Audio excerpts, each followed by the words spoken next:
Podcast, musique, nouvelles. Vous écoutez choc.ca.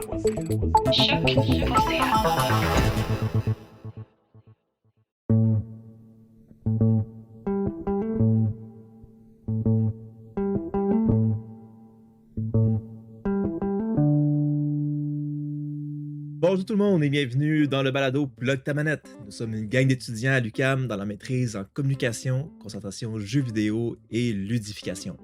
Nous rassemblons pour discuter d'un jeu vidéo québécois. Si vous avez écouté le dernier épisode, vous savez en ce moment qu'on travaille sur le format du podcast. On aime bien les changements qu'on a apportés la dernière fois, mais c'est pas tout à fait ça encore. Aujourd'hui, la première partie va comprendre à la fois la présentation du jeu Lemon Cake et de nos impressions. Je l'avertis tout de suite, il va y avoir des spoilers dans cette première partie-là. Puis, dans la deuxième partie, qu'est-ce qui change, dans le fond, c'est on utilise le jeu du mois pour comme tremplin sur une thématique générale. Puis dans cet épisode, la thématique va être les cozy games. Je suis François, Allô, je suis Emile. et cette semaine, nous sommes accompagnés par Will Hello! et Sacha. Bonjour! Sur ce, allons-y avec le jeu du mois, Lemon Cake. Lemon Cake. Donc, Lemon Cake, c'est un jeu qui a été produit par le studio Cozy Bee Games, qui est au final un studio d'une seule personne, du nom de Héloïse Laroche, qui se spécialise, selon son feed Twitter, sa description Twitter, sur les jeux cute et cozy, qui sont aussi des simulations.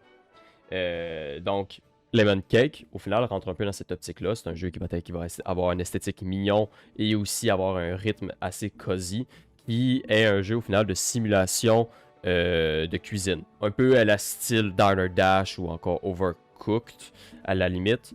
Ou est-ce que ça t'aide aussi des jeux avec une gestion du temps comme mécanique principale, avec certaines subtilités justement, comme par exemple un focus sur la personnalisation. On peut aussi dire que le jeu Lemon Cake, comme la plupart des jeux réalisés par Héloïse, sont des jeux... c'est un jeu avec une esthétique extrêmement chaleureuse. On parle ici d'une palette de couleurs qui tourne beaucoup dans les orangés, dans les roses, dans les jaunes, ce qui donne vraiment une impression comme de chaleur au jeu.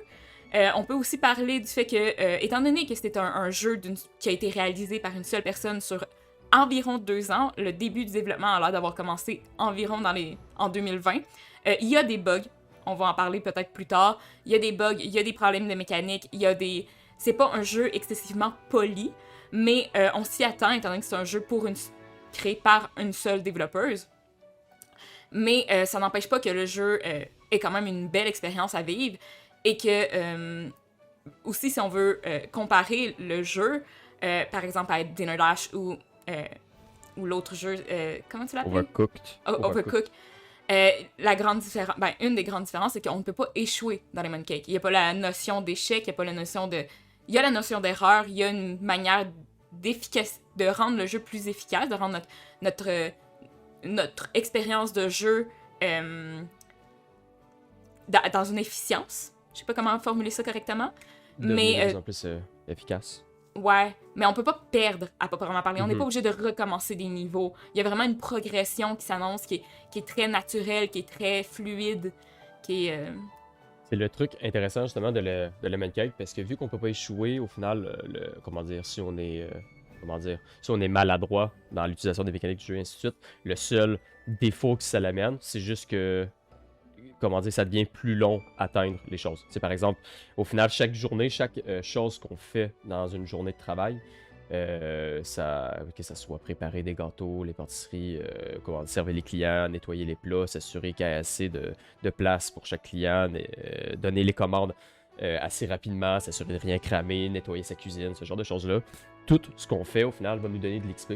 Puis selon aussi tout l'XP qu'on gagne, puis à quel point on est efficace ou non, on va gagner un certain montant d'argent. Fait que plus qu'on est efficace, plus qu'on gagne d'argent et d'XP, moins qu'on l'est, moins qu'on en gagne. Fait que c'est plus par rapport à ça qu'on pourrait voir une boucle de de punition ou de récompense de la part du jeu. Et un élément intéressant à souligner, c'est que le jeu a un but. En fait, dès qu'on commence le jeu, on est confronté à un but malgré la boucle de mécanique.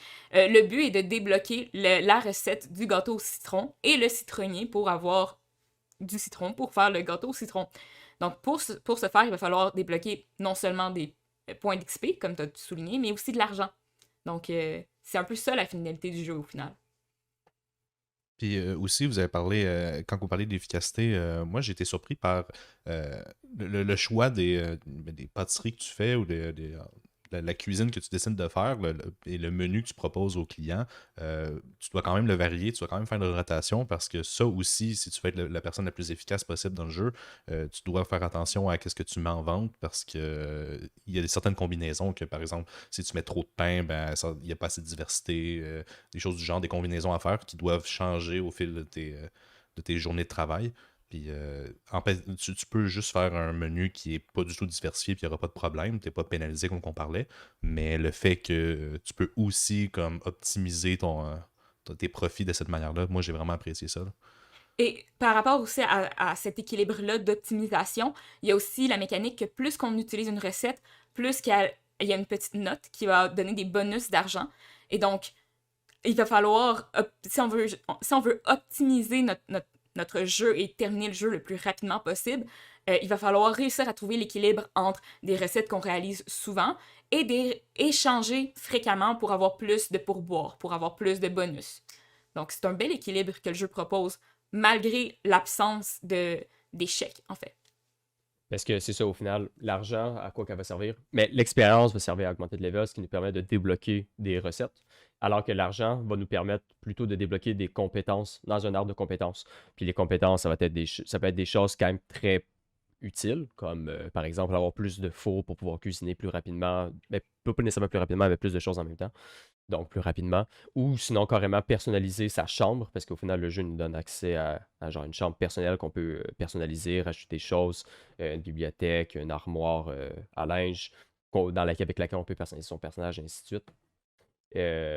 Donc c'est ça. Fait qu'au final, l'XP va nous permettre de pouvoir débloquer les recettes et donc d'avancer dans l'histoire du jeu. Mais pour contre, pour pouvoir utiliser les recettes qu'on débloque, il faut nécessairement utiliser de l'argent pour pouvoir dépenser dans les compétences qui vont nous permettre, justement, comme j'ai dit, de débloquer des fours, mais aussi de débloquer, par exemple, là, un arbre euh, à cerise, un cerisier, afin de pouvoir faire, mettons, une tarte aux cerises ou ce genre de choses. Mhm. Et aussi, je veux juste souligner, en parlant de mécanique et de choses, un, un des points que j'ai vraiment apprécié, c'est que quand on commence le jeu, dans les premières journées, on a un petit fantôme qui va nous aider, qui s'appelle Mademoiselle Bonbon, et elle va avertir le joueur que mettre de l'argent dans la chambre, c'est simplement pour l'esthétique. Qu'il n'y a aucune mécanique qui est reliée pratiquement à la chambre, et que, comme tu l'as souligné, il va avoir un armoire pour personnaliser notre personnage, mais cette armoire-là est aussi disponible dans le menu Options. Et donc, moi, en tant que joueur, je trouve ça vraiment intéressant qu'on ait accès à, à l'option de personnaliser notre personnage tout au long du jeu, qu'on n'ait pas besoin de débloquer cette option-là. Donc. C'est Ouais. ça, c'est. Ça va vraiment avec la mentalité, la mentalité du jeu. Tu sais, par exemple, c'était pas un jeu, puis le monde qui écoute le podcast, vous commencez à me connaître, c'est pas vraiment mon style de jeu. Généralement, je vais jouer en streamant et tout, mais pour ce jeu-là, j'avais décidé de jouer tout seul dans mon salon avec aucune distraction parce que, ben, dans le fond, on- ce que j'ai assumé, c'est que c'était fait justement pour tu sais, juste prendre du bon temps. Donc, c'est ça que j'ai été avec cette mentalité-là. J'ai joué 2 heures. Honnêtement, le 2 heures a passé quand même assez vite, mais rendu à un certain point, je me suis lassé vite aussi. Dans le sens que tu sais, je jouais, j'avais du fun, mais rapidement, je suis arrivé à un certain point où est-ce que, bon ben, je sais que si je répète une journée comme ça, attends, ça va me prendre 10 journées comme ça pour débloquer telle chose. Là, après ça va me prendre X nombre de journées pour débloquer telle chose. Puis j'étais capable de me faire le scénario dans ma tête de bon, ben, je vais faire telle chose, telle chose, telle chose pour optimiser. Et c'est là que j'ai arrêté de jouer parce que je me suis dit, ben, tu sais, je vais juste répéter les mêmes choses pour débloquer ça puis optimiser au final le jeu. Euh, Puis, dans le fond, après ça, j'ai été voir pareil des, des gameplays sur YouTube où est-ce qu'il y a du monde qui ont vraiment mis beaucoup, beaucoup, beaucoup de temps dessus puis qui l'ont mis sur YouTube. Puis en effet, ça améliore un peu, mais ultimement, c'est essentiellement toujours la même chose que tu mets. Il y a de la variété au sein, par exemple, des recettes, des choses comme ça, mais au final, ça revient beaucoup à, tu sais, aller cueillir un citron au lieu d'une cerise, par exemple. Euh, mais tu sais, c'est quand même un défi. Puis, euh, c'est- est-ce que vous avez trouvé ça stressant comme jeu? Je vais être honnête. Moi, je vais entamer la discussion et je vais être honnête. Et oui, à un certain niveau, plus qu'on avance, plus il va y avoir de consommateurs qui vont rentrer. Quand on débloque les 5, il y a 5 piédestals qu'on peut débloquer pour exposer nos pâtisseries. Et une fois qu'on a L'enfer quand il y en a débloqué... 5. Quoi? C'est l'enfer quand il y en a 5. C'est ça, il y en a 5, plus 2 tables avec 2 clients chaque, donc 4 clients assis qui vont faire des commandes personnalisées, plus 5 présentoirs qu'il va falloir toujours remplir. Et sur l'heure du dîner, plus que tu avances, plus que il va y avoir des gens qui vont rentrer. Et si tu veux, tu sais, comme on a dit, il n'y a pas de punition si jamais tu ne nourris pas tous tes clients. Mais pour moi, en tant que personne qui veut optimiser mon expérience de jeu, qui veut optimiser mes ressources, pour moi, c'était un peu stressant. La musique embarque sur l'heure du dîner, il y a un rush, et finalement, quand le soir arrive et que les lumières s'apaisent et que la musique change pour une chanson un peu plus douce, il y a vraiment un sentiment de relaxation qui s'installe. J'ai vraiment l'impression, comme quand je travaillais en restauration, j'ai vraiment l'impression de retrouver un peu ce calme d'après la tempête que j'avais en restauration, sans le stress physique, sans la réalité, en fait. C'est une version fantasmée du rush de cuisine. Et moi, personnellement, j'ai adoré. Et aussi, je fais juste informer que plus les compétences finales qu'on débloque, il va avoir le fantôme, Mademoiselle Bonbon, qu'on va pouvoir débloquer comme assistant, qui va venir remplir les piédestals automatiquement, et le balai magique qui va venir nettoyer ton plancher sans que tu aies besoin de le faire. Et que pour moi, j'ai vraiment aimé ces mécaniques-là d'automatisation, mais une fois que tu maîtrises ces mécaniques-là. Moi, c'est quelque chose que j'aime beaucoup. Donc. Ouais. Non, c'est ça. Comme dans mon plan, j'avais identifié toutes les habiletés que je voulais avoir. Tu sais, par exemple, l'arrosoir automatique. Ça, c'était dans ma liste parce que j'oubliais tout le temps d'aller chercher justement la cerise ou le chocolat et tout. Moi, vois-tu, c'est vers le soir que j'étais le plus stressé parce que je sais pas si ça donnait des points négatifs ou non, mais Madame Bonbon aimait pas ça quand la cuisine était sale. Puis lorsque le soir arrivait, puis que je voyais qu'il y avait plein de taches de je sais pas quoi à terre, je me disais, oh non, faut que j'aille ramasser le plus vite. Fait que j'ai failli faire brûler des gâteaux à cause de ça et tout. Euh, Parce que je voulais justement que tout soit propre. Je sais pas ultimement si ça changeait vraiment quelque chose au final, si c'était sale ou Le jeu n'est si pas ça donnait punitif, moins d'argent. donc ça punit pas à Il y a proprement juste parler. moins de choses, au final. Mhm. Parce que un des trucs que j'avais trouvé intéressant, justement, par exemple, comparé à Diner Dash, pour les gens qui connaissent pas Diner Dash, c'est un peu dans le même style de jeu où est-ce que tu dois servir des clients. Mais c'est juste que les clients dans Diner Dash, comment dire, où est-ce que tu travailles, puis VS, comme la cuisine et la salle à manger, au final, c'est comme la même pièce en termes d'écran de jeu. Fait que tu vois les clients, tu vois une commande qui apparaît au-dessus de leur tête comme une petite bulle, puis avec ça en tête, tu dois aller chercher les assiettes, passer la bonne commande, puis les amener aux clients, et ainsi de suite.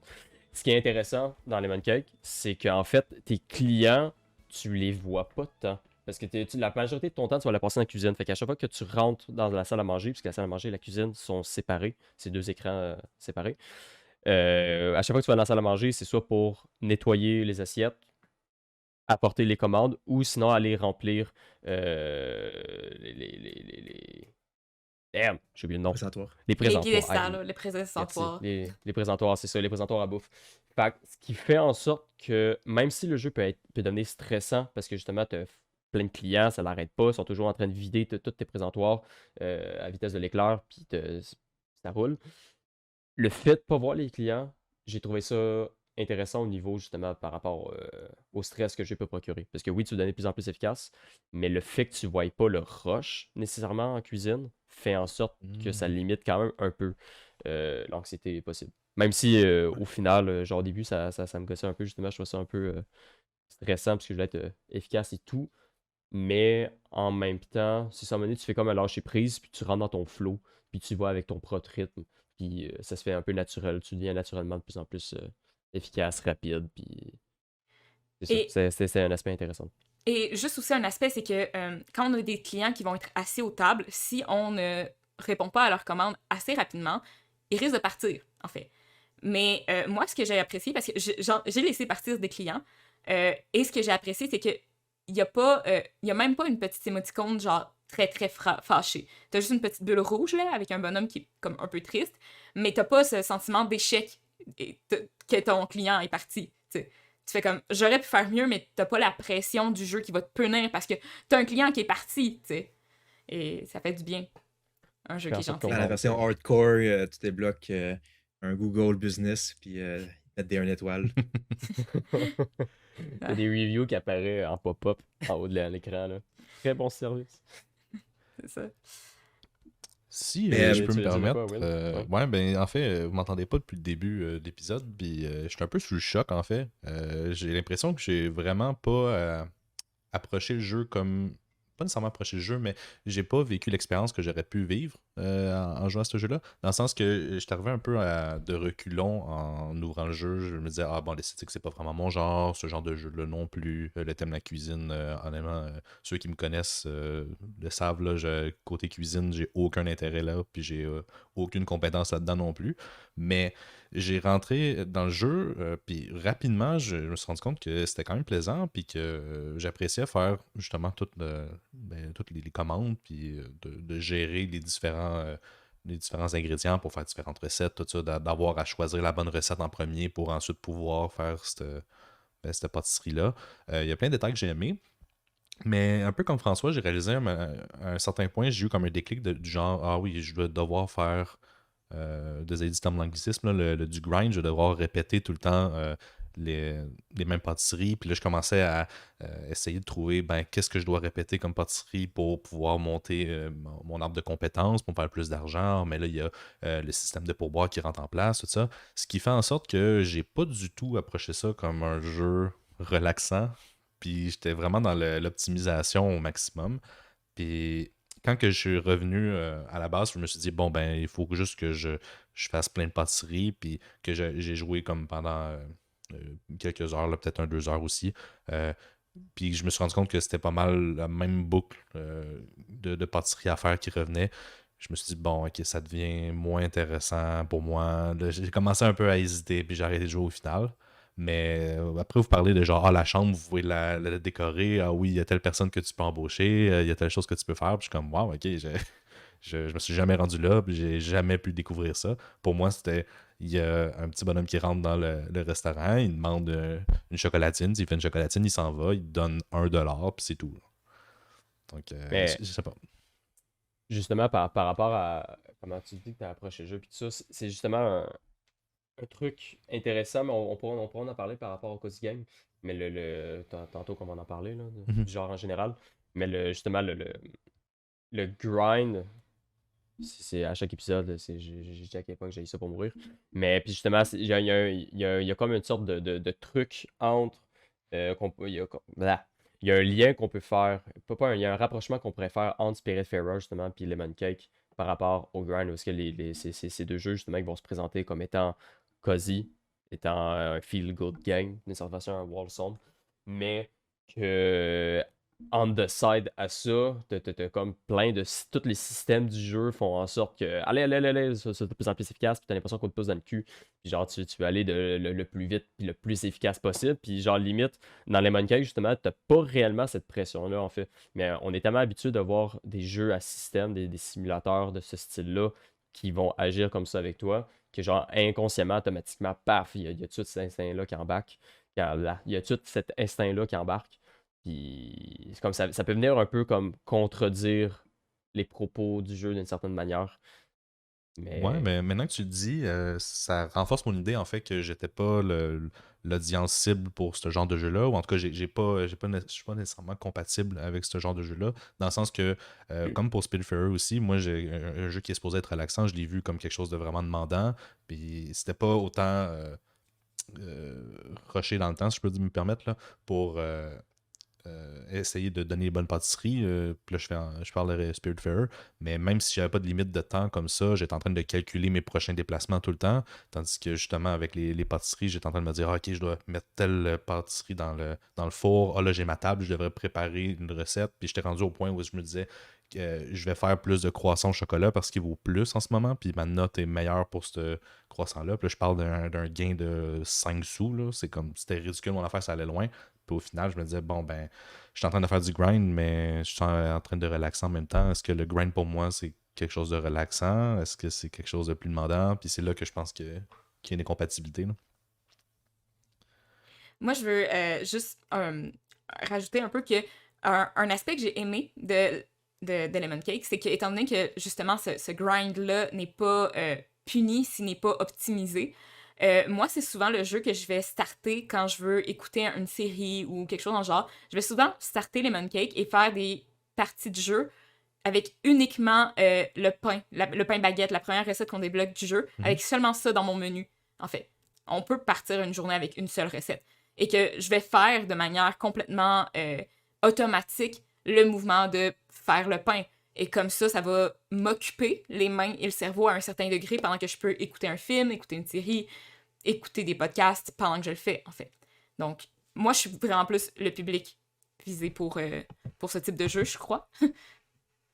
C'est vrai, j'ai jamais pensé à faire ça pendant que je faisais une autre activité. Il y a certains jeux qui permettent de faire ça, là, un peu de jouer semi-AFK, on pourrait dire, là, dans le sens que tu as besoin d'un input du joueur de temps en temps, puis après, je pense à RuneScape, que quand tu fais tu veux grinder justement tes compétences, ben, tu mets ton bonhomme sur l'arbre, il coupe l'arbre comme qu'il veut, puis pendant ce temps-là, tu fais d'autres choses.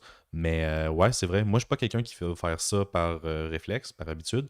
Si j'écoute une série ou autre, ou si j'écoute un podcast, un podcast pourrait être entre autres le même genre d'activité. Tu écoutes un podcast pendant que tu fais quelque chose d'autre. Mais moi, en tout cas, je fonctionne pas du tout comme ça. J'ai une tâche, je me mets à 100% dedans, puis je dois être 100% concentré.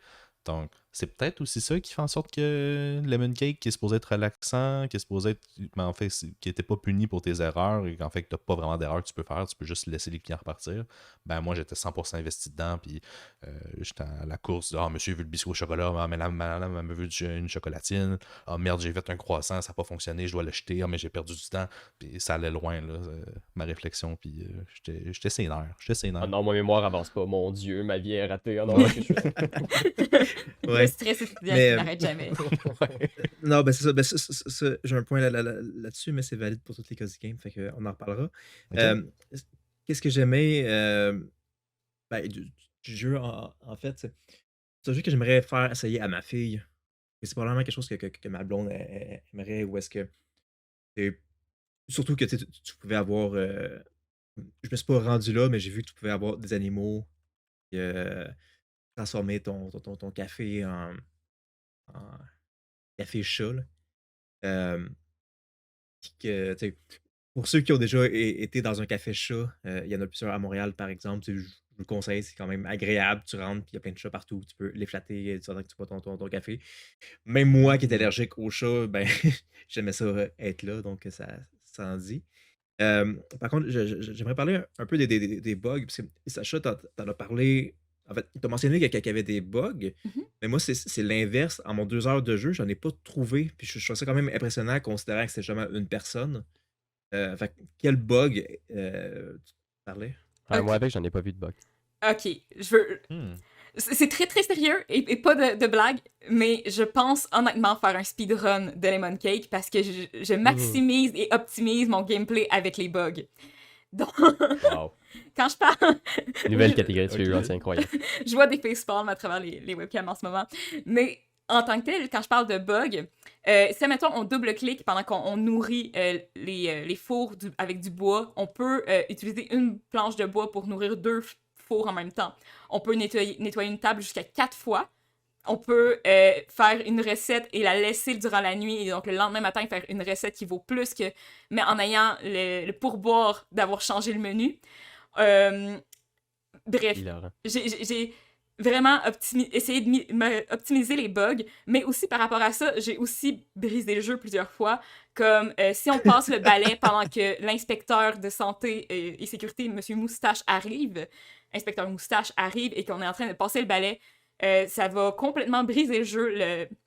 Notre personnage va être pris dans l'animation de balayage toute la nuit. Il va se réveiller le matin, il va balayer, il va pouvoir restarter le jeu, et comme après ça, le bug va être fixé. Aussi, parfois, si on double-clique sur des recettes, les ingrédients vont se mélanger tout croche, il va falloir recommencer les recettes de zéro.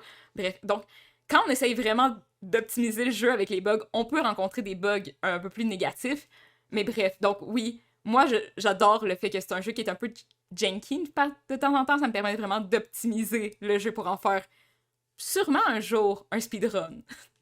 C'est hilarant parce que, Ok. en fait, avec ce que tu dis, genre, ce qu'on aurait dû faire comme une discussion, le sujet d'analyse qu'on allait faire, c'est pas les cozy games, ça aurait dû être les speedruns. Parce que justement, c'est un aspect, genre, tellement fou dans les jeux vidéo quand t'as des bugs, mais tu peux les. Mais genre, c'est pas nécessairement des game-breaking bugs, justement, c'est juste des. Tu sais, maintenant, je pense aux jeux de style Metroid ou les Metroidvania, parce que souvent, le but, c'est de trouver comme une erreur dans la logique du level design pour pouvoir comme skipper un item pour pouvoir avancer plus vite à un autre item dans le jeu, ce qui te permet de le faire plus rapidement, puis tout ça, puis ça rend comme ta progression, comme, comment dire, ça personnalise ta progression en dehors des règles même du jeu. Puis en tout cas, c'est intéressant, c'est drôle que justement un jeu que de surface, on va le voir comme juste un petit jeu, ce que tu as tes petites recettes de croissant à la con, puis que tu passes à autre chose. Le fait qu'il y ait justement des bugs, ça vient lui rajouter à l'inverse, non pas nécessairement un problème, mais carrément, comment dire, une profondeur au niveau du gameplay qui donne une tactique. Honnêtement, si Ouais, Raph normal. aurait participé au podcast cette semaine, ce mois-ci en fait, je lui aurais demandé qu'on fasse un concours de speedrun entre les deux parce que lui il fait du speedrun et j'aurais vraiment aimé speedrunner Lemon Cake avec. Mon principal Laurent. problème avec mon éventuel speedrun de Lemon Cake, c'est qu'il n'y a personne qui fait des speedruns de Lemon Cake. Tu vas être la première au monde, c'est incroyable. Incroyable. World Record. Mais moi, je supporte le projet. Je trouve que c'est une bonne initiative. Pour ceux qui croient pas à l'initiative, j'ai déjà vu des vidéos YouTube de speedrun d'Adibou. Donc, si vous croyez pas au projet, moi, j'y crois. Mais c'est fou, comme tu disais, Emile, que les cozy games, tu sais, c'est vraiment pas cozy de faire un speedrun. Là. Puis je sais que les speedruns peuvent aller très très loin. Je pense à Super Mario 64, qu'avec les univers parallèles et tout, là, ça c'est un autre débat. Mais c'est le contraire. C'est comme le jeu relaxant qui est poussé à l'extrême de pas relaxant du tout. Tu dois tellement calculer tout au maximum. Puis je sais pas si en lien avec les cozy games, c'est quelque chose qu'on voit souvent parce qu'il y a quelque chose de vraiment drôle de prendre un jeu qui est supposé être relaxant puis je sais pas comment dire, de le craquer au maximum puis d'optimiser ça pour faire pour passer à travers le jeu d'une manière la plus rapidement possible, ce qui fait aucun sens au départ vu que tu es supposé de prendre le plus de temps possible pour apprécier le jeu et relaxer. Là. Mais je sais pas, je trouve qu'il y a une dualité assez intéressante, genre une espèce d'opposition là-dedans que je me demande si c'est généralisé à travers tous les cozy games. Mais pour revenir rapidement au bug, moi j'ai vu des bugs, mais c'était surtout au niveau de la traduction. J'imagine que le jeu était en français. J'imagine que le jeu était fait en français en premier. Là. Héloïse, c'est assez francophone comme nom. Mais avec la version anglophone, bon, des fois, il y a des petits bugs, autant de la ponctuation, des choses du genre, que c'est pas formulé pareillement. Mettons, pour la bulle de texte pour aller sur son Twitter ou sur, je sais pas, tous ses médias sociaux, en fait. Ben, la version française est beaucoup plus accueillante. Ils voient un peu d'exclamation, puis c'est comme « Ah, rejoignez-moi sur ces sites, nanana. » Tandis qu'en anglais, il n'y a pas de ponctuation, puis c'est très comme traduit, je sais pas, d'une manière assez genre essentielle. On veut passer le message, genre « Tu peux me rejoindre ici. » Puis le ton est différent, mais pour un bug plus sérieux, l'arbre de compétences, moi, il y a une partie de l'arbre de compétences qui était en anglais, malgré que j'ai choisi de jouer en français. Donc, pour quelqu'un qui connaît 0 l'anglais, ça peut quand même être un peu spécial. Là, me semble que c'est une compétence qui était quand même tôt dans l'arbre. Puis je me rappelle bien, c'était la 3e branche. Là. Donc, c'était quelque chose de... As-tu essayé de redémarrer ton jeu? On démarrer l'ordi. Non. Ça aurait pu régler le problème. Mais... Feeling que c'est un problème de même. Ouais, ça pourrait être ça aussi. Dans la mémoire cache du jeu, là, parce que ça se pourrait, ouais. La Mais en tout plupart cas, il y des avait quelque chose bugs que d'être j'ai étrange. rencontrés sont fixés avec un redémarrage du jeu. Ouais, j'aurais pu juste redémarrer le jeu puis essayer de... Ouais. Mais c'est quand même intéressant comme situation, là. Mais même en français, il y a des erreurs vraiment comiques. Puis genre, comment dire, le script du jeu, il est quand même écrit genre d'une manière très... pas comment dire. Mais genre pas enfantin, c'est pas le bon terme, mais genre c'est écrit de... Genre ça pop. C'est le mot qui vient en tête. La façon que c'est écrit, genre, c'est écrit de manière super léger, mais en même temps, genre, full accueillante. Fait qu'il y a comme, je sais pas s'il y a des jeux de mots qu'ils voulaient faire, ou si c'est une erreur de français. Genre, comme à un moment donné, justement, t'as l'inspecteur moustache qui arrive, là. Puis elle a dit Mademoiselle Bonbon, toujours en train de faire des dégâts. En tout cas, c'est hilarant. Les erreurs de français, ouais, à la place de dire des dégâts. Mais Ok, genre, le dégât est comme rendu au féminin, que c'est des dégâts. C'est ça, il y a des petites erreurs de français quand même comiques. Genre, à un moment donné, ça dit, à la place de appuie sur le bouton R, mettons, ça dit presse le bouton R. Mais genre, presse, c'est presser, ça se dit en français, là, mais c'est... Genre, j'ai jamais vu un jeu qui dit presse tel bouton, là. Ouais, c'est ça. C'est vraiment drôle. Mais presse SSE, là. Fait qu'il y a quand même des erreurs cocasses en français. Mais c'est rien de bien méchant. Des petites coquilles. Ouais. Mais c'était pas problématique en soi pour les mécaniques, là. Non, c'est ça. Ça participe au style du jeu, c'est mignon. Le jeu, il est disponible juste sur Steam, right? Il a ses consoles. Sur PS, Xbox, puis Switch. Okay. Parce que, dans le fond, une des choses que je fais quand je joue à un jeu, j'essaie de voir un peu au niveau de l'accessibilité. Sachant que c'était une personne toute seule qui l'avait fait, je m'attendais pas à ce qu'il y ait beaucoup d'options custom et tout. Mais j'ai essayé de jouer avec ma manette, puis j'ai jamais été capable.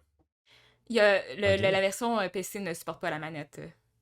Ah ouais. Ça, c'est dommage. C'est vraiment dommage parce que, en tout cas, moi j'ai joué sur Switch, puis le jeu était franchement bien pensé à la manette. Genre, chaque recette au final sont reliées à une touche, ce qui fait en sorte que t'as comme pas vraiment besoin de passer par des menus. C'était quand même assez intelligent. Bon, maintenant qu'on en parle, il me semble que c'est un jeu qui serait super adapté à la manette, là.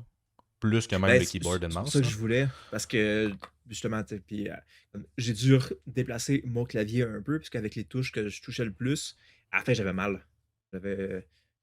J'ai des problèmes de tunnel carpien de base, fait qu'il faut que je fasse attention, puis genre rester trop longtemps à jouer au jeu, comme j'ai dû faire une pause à un moment donné. Et il y a une version portée qui a des bugs. Ça a été reporté dans le Discord parce que la développeuse a utilisé une entreprise tierce pour porter le jeu sur différentes plateformes. Et j'arrive pas à retrouver les messages dans le Discord, mais il y a une version sur un des ports qui bug beaucoup. Je sais plus c'est lequel. Ça, sur Switch, c'était pas pire. Okay. Ben, je fais une hypothèse, peut-être que c'est ça qui a introduit les erreurs de grammaire puis de langue. Si ça a été porté, peut-être qu'il y a eu un port genre ah oui, je veux atteindre la langue. Je sais pas. Le français-anglais, c'est quand même. Je pense que c'est quand même courant de faire des traductions facilement, mais je pense qu'il y avait d'autres langues un peu plus loin de nous, plus européennes ou quelque chose du genre, qui font que peut-être que tu dois faire affaire avec quelqu'un à l'externe ou quelque chose, je sais pas. Mais non, le style. Comment on dit, du script que je trouve que justement qui pop, je pense que c'est justement parce que c'est vraiment écrit dans un langage typiquement québécois, là. Genre, il n'y a pas de vraiment d'anglicisme et tout, là.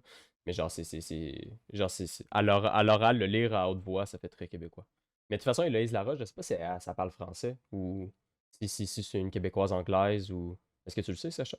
Je crois qu'elle est francophone. Je suis pas sûre à 100%, mais je suis pas mal sûre. Le mystère plane. Le mystère plane. Après, ouais. Héloïse Laroche, ça fait un peu québécois, là. Non, mais ça, elle vient du Québec, oui. Mais elle pourrait être anglaise, c'est pareil. Ouais, c'est vrai. Ouais. Mais c'est vrai qu'au final, je peux pas excuser tant les problèmes de grammaire avec ça. Là. Juste ça pour fonctionne ça, pas vraiment. moi, je suis pas dyslexique, mais presque. Moi, j'ai pas vu de coquille à proprement parler. Est-ce que tout le monde a joué PC, genre? Ouais. Émile, t'as joué... Non, moi, c'est sa Switch. Sa Switch? OK. Moi, c'est PC. Et oui, il y a plusieurs phrases que comme j'ai dû relire pour être sûr qu'elles étaient bien correctes. Là. Parce que ça se disait, mais c'est comme des gâtes, comme je me rappelle, moi avec je l'avais. Des gâtes. Okay. Je les ai manqués, j'adore. C'est précieux comme erreur. Je suis content que ça ait été fait. Parfait. Ben écoutez, là-dessus, merci tout le monde. On va refaire la petite pause musicale comme d'habitude. Puis on va revenir dans quelques instants pour parler des Cozy Games. Bye.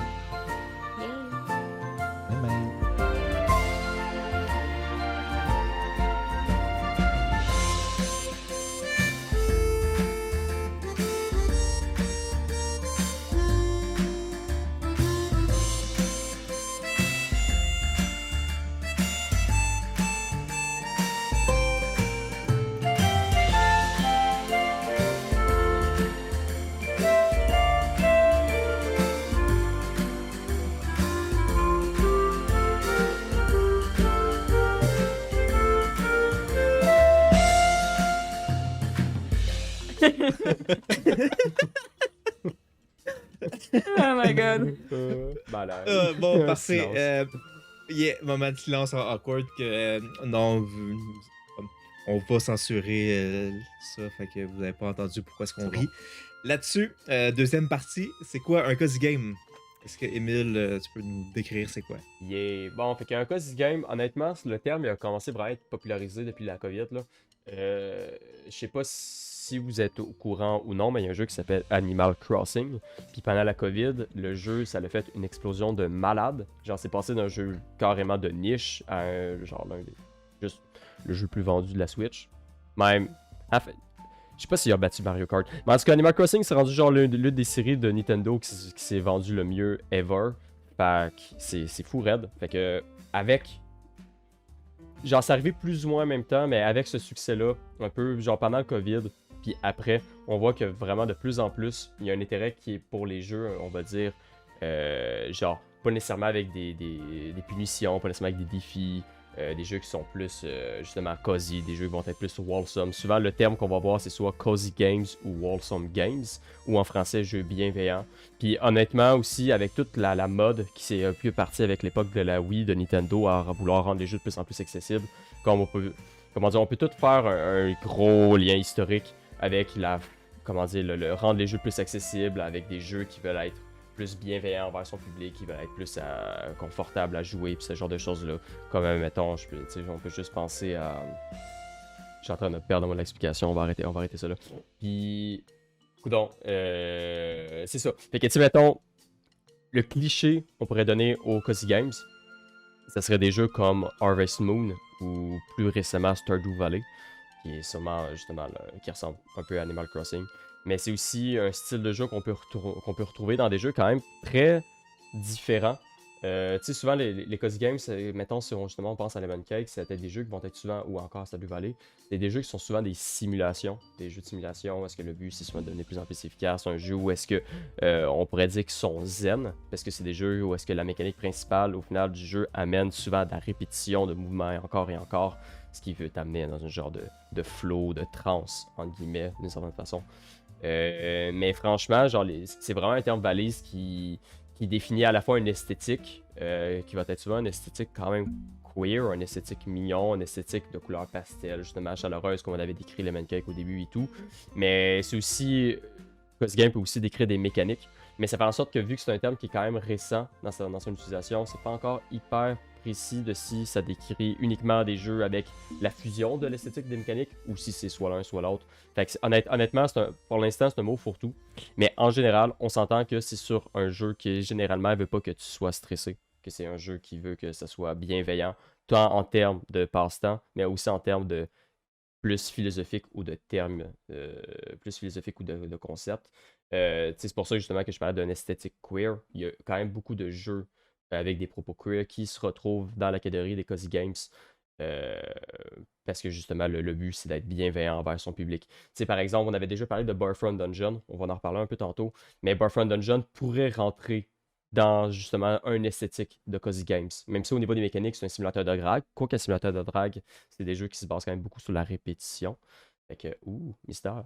Mais au final, vu que le jeu a quand même vraiment une tendance bienveillante qui veut vraiment agir comme une sorte pas de thérapie, c'est un mot vraiment trop fort, là, mais qui veut quand même agir comme un ami un peu avec son public pour explorer avec eux les relations personnelles et intimes avec les gens et tout, on pourrait le définir le jeu comme étant un Cozy Games. Mais il y a aussi Minecraft, qui est au final un jeu qui est hyper calme, selon sa façon de jouer, que si ce que tu fais, c'est que tu places des blocs, tu te mets dans le mode créatif, puis tu places des blocs, tu rentres encore dans une espèce zen ou de trance. Fait que ça peut aussi rentrer dans la catégorie Cozy Games. Par rapport, moi, je veux ressauter sur la thématique, l'esthétique et mécanique plus queer féministe.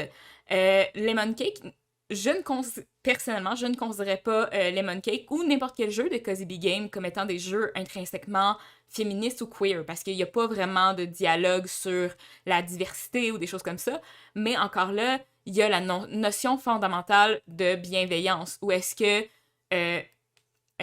Cozy Game a clairement pensé en son public et a fait le jeu le plus inclusif possible sans mettre de discours queer à l'intérieur. Il n'y a pas de question de genre lorsqu'on questionne notre personnage. Lorsqu'on crée notre personnage, en fait. On choisit la forme corporelle de notre personnage, on choisit les choses esthétiques qu'on met sur notre personnage, mais il n'y a aucune notion de genre, il n'y a aucune notion de... même de race, d'ethnie, plutôt, de race, d'ethnie. C'est vraiment inclusif au maximum.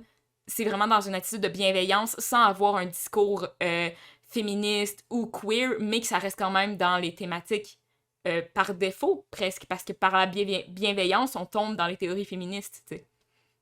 Puis, tu sais, au final, c'est sûr, certain que ça donne une définition vraiment large au Wholesome Game ou Cozy Games, mais c'est quand même pertinent de laisser la définition large pour l'instant, parce que, comment dire, souvent, justement, le cliché des Cozy Games, ça peut justement des jeux simples, avec des mécaniques de jeux atrophes, puis ainsi de suite, ce qui amène parfois, souvent, sur Internet, des vagues de haine face à ce type de jeu-là. Tu sais, par exemple, durant le 3 de là, quelques années, je pense en 2021, il y a eu un direct de Wholesome Games, justement, que c'était un direct qui présentait des jeux Wholesome. Puis, genre, en tout cas, ça l'a eu.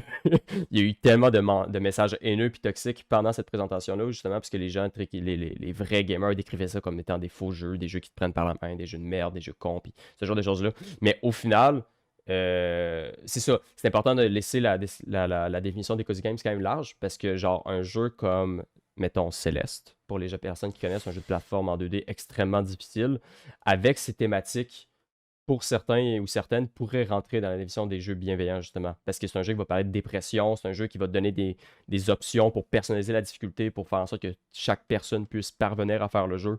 Fait que c'est un jeu de plateforme difficile, mais ça reste qu'il peut rentrer dans cette philosophie-là, dans cette esthétique-là du jeu bienveillant. Fait que ça fait en sorte que, franchement, c'est vague. Au final, ça peut être assez personnel de savoir si un jeu l'est ou non. Mais dans l'exemple de Céleste, est-ce que c'est un jeu qui a parfois reçu l'étiquette de Cozy Game? Ouais. Ou... Mais pas Ok. Cozy Game, plus je sais pas, je pense que je l'ai jamais vu en anglais, je suis pas sûr. Mais je sais que j'ai déjà vu que les gens appelaient le jeu bienveillant, par contre. Ok. Je sais pas, Sacha, si, Ouais. si tu le sais par rapport à. Non, malgré que la thématique féministe et queer de bienveillance s'inscrit énormément dans Céleste, Ouais. je, personnellement, selon mon propre cadre, je ne cadrerais pas Céleste comme un jeu forcément bienveillant. C'est un jeu qui parle de bienveillance, mais ce n'est pas un jeu dont les mécaniques ludiques, dont le... comment qu'on appelle ça? J'ai oublié le nom. Le mode assist, le mode assistance? Non. Le La discours mort. ludique, J'ai oublié le nom, c'est un discours concept ludique, qu'on voit. c'était- C'est un concept qu'on voit encore. Vous savez, pour parler des... L'affordance? Non. Mon Dieu, ça m'enrage en ce moment. Je suis vraiment c'est un quiz, enragée. je On va sais le pas, trouver, mais on va discours le trouver. ludique, je sais pas, je Discours- comprends un peu là. Oui, donc le discours ludique, en fait, qui fonctionne avec les mécaniques vont parler au lieu du jeu, au lieu de la narrative. Ludonarratif, la cohérence ludonarrative? La cohérence ludo-narrative, C'est ça que tu veux dire? plus ou moins. Il y a un autre terme, mais c'est Ouais, pas c'est pas de la grave. cohérence. Mais... Est-ce qu'on parle c'est- de rhétorique procédurale là, ou... Rhétorique procédurale, merci. Et voilà! C'était- Merci, Bravo. Will. C'était la rhétorique procédurale, qui est effectivement deux termes que j'ai eu des fois de la difficulté parce que rhétorique procédurale. Mais oui, la rhétorique procédurale dans Céleste n'est pas forcément bienveillante parce que c'est un jeu difficile où est-ce que la mort est à tous les coins. C'est le but du jeu. Mhm. Ça n'en change pas que le sujet profond et féministe est bienveillant. Mais je crois pas que dans la rhétorique procédurale, on pourrait en parler comme étant un jeu bienveillant. Pour revenir... Oui. Juste rapidement, parce que justement, ce qui est magnifique avec le terme de Cozy Game, justement, quand je dis que c'est un terme fourre-tout, justement, Céleste, en effet, comme tu dis, au niveau des mécaniques, il pourrait pas être bienveillant s'il n'y avait pas son mode assist. Mais à cause de son mode assist, le jeu peut devenir. Il pourrait être considéré bienveillant. Parce qu'au final, le mode assist de Céleste te permet de tout moduler, toute la physique du jeu, les vies, la façon de jumper, puis tout ça. Puis il a été pensé justement pour que les personnes puissent moduler la difficulté du jeu pour être capable de passer à travers et non de péter une dépression pendant que tu le fais. Là. Surtout que le jeu parle de dépression et de crise d'identité de genre et tout. Là. Mais la c'est ça, rhétorique de base, avant qu'on joue dans elle rentre dans la dans rhétorique, les options, justement. la rhétorique de base, la rhétorique qu'on commence à jouer à Céleste n'est pas forcément bienveillante. Non, mais c'est ça. Oui, Mais c'est il ça, y a mais c'est pour l'option, ça. et c'est fantastique, mais comme la rhétorique de base, Mais comparée à elle fait comme les partie de la Monkey. rhétorique. Genre, les devs ont vraiment gros travaillé fort, justement, comme ils parlaient avec le public quand ils développaient ce mode assist-là. Genre, en tout cas, genre, c'est sûr que ça fait pas partie de l'expérience de base, on va dire, du jeu, mais ça fait c'est quand même dans le jeu, au Mhm. final. Mais c'est vrai, fait que ça, au final, le jeu, comment dire, selon une approche, il va plus être Cozy Games. Puis selon une approche d'une autre personne, il pourrait devenir Cozy Games. Exactement. Donc, Ouais. c'est Mais l'enfer c'est comme terme. mais c'est pour ça que moi, je vois le principe de Cozy Game pas comme étant. Je ne le mets pas au même niveau que, par exemple, un jeu d'action, un jeu de simulation, un peu quelque chose. C'est plus des thématiques Cozy Game où est-ce que le but, c'est justement de quelque chose qui est un safe place. Une place où est-ce que il n'y aura pas de violence. Peu importe les traumatismes que tu as eus dans ta vie, ben, c'est sûr à 100% que tu les auras pas. Tu ne vas pas les vivre en jouant à ça. Euh, Quand tu me parles de Cozy Game, ou quand on parlait de ça, le premier jeu qui me tenait en tête, moi aussi, c'était Animal Crossing. Euh, puis Animal Crossing, je me rappelle, j'avais joué, j'étais ado, fait que c'est 2005, 2006 à peu près. Euh, Puis c'était un jeu pour enfants. Pour moi, comme j'ai associé ça à Animal Crossing, c'était un jeu pour enfants. Euh, Puis le, avec le 3 et tout, puis tu sais, je peux voir la réaction négative où est-ce que, ah ben tu sais, puis le cliché de, ah, c'est un jeu de filles. Que, en Genre. fait, tu sais, il n'y a pas de genre à un jeu vidéo, puis tu sais, là, comme on en parlait au début, ben, avant que le podcast commence. Euh, mais tu sais, le fait qu'il y ait de la violence ne veut pas dire nécessairement que c'est un jeu pour garçons. Euh, mais pour certaines personnes qui ont une certaine mentalité, oui, encore, fait il y a un changement de paradigme qu'il faut qu'il soit fait par rapport à ça.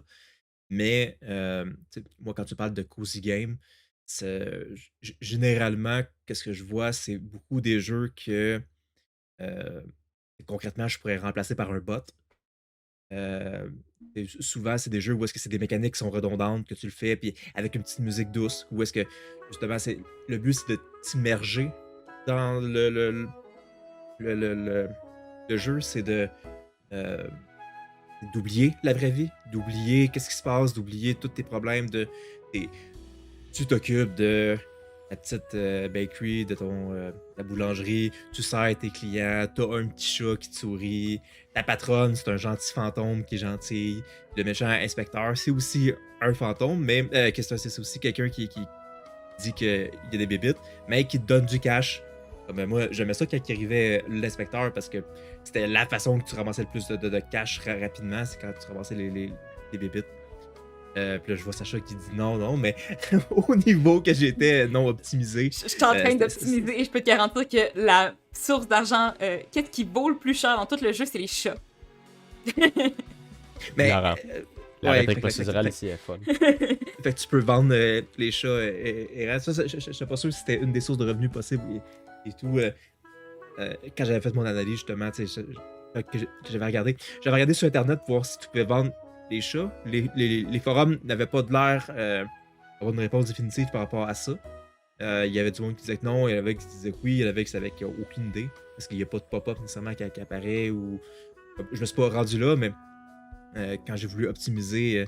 Parce qu'effectivement, c'est un bon revenu passif si tu as des chats qui arrivent puis qui se vendent tout seuls puis que tu n'as pas besoin de rien faire, c'est excellent. Mais l'idée, pareil, c'est ça, c'est d'avoir de quoi qui. Puis comme ça le dit, cosy. Genre, je vois ce type de jeu vidéo-là comme une grosse doudou. Littéralement, que tu t'embrilles dedans, t'es bien, t'es dans ton cocon, y'a absolument rien qui peut te toucher. Puis t'es juste bien, relax, pas rien. Je trouve que ça fait une magnifique transition pour un sujet que je voulais apporter, qui est le type de plaisir qu'on peut retirer du jeu vidéo. En se basant sur les théories d'un monsieur qui s'appelle Leblanc, il a défini qu'il y avait 8 types de plaisir. Et le 8e type de plaisir qui est défini, en anglais c'est submission, mais en français on préfère le traduire plus par passif. Un plaisir passif où est-ce que le grinding, le farming, les mécaniques répétitives vont être source de plaisir, en fait. À comparer à, par exemple, le type de plaisir de difficulté, où est-ce que surmonter la difficulté va être la source de plaisir dans le jeu. De ma perception, un peu comme ta perception, François, un cozy game va reposer sur ce type de plaisir-là, sur le type de plaisir qui se retire de manière passive du jeu. En fait. Et je vais continuer avec une autre idée que je voulais aborder, qui est le fait que, je vais utiliser le terme, en classe, on a vu le terme autotélique. Autotélique, ça veut dire qu'un jeu vidéo, c'est un jeu qui, par définition, est sa propre finalité. Pourquoi tu joues à un jeu vidéo? C'est pour jouer.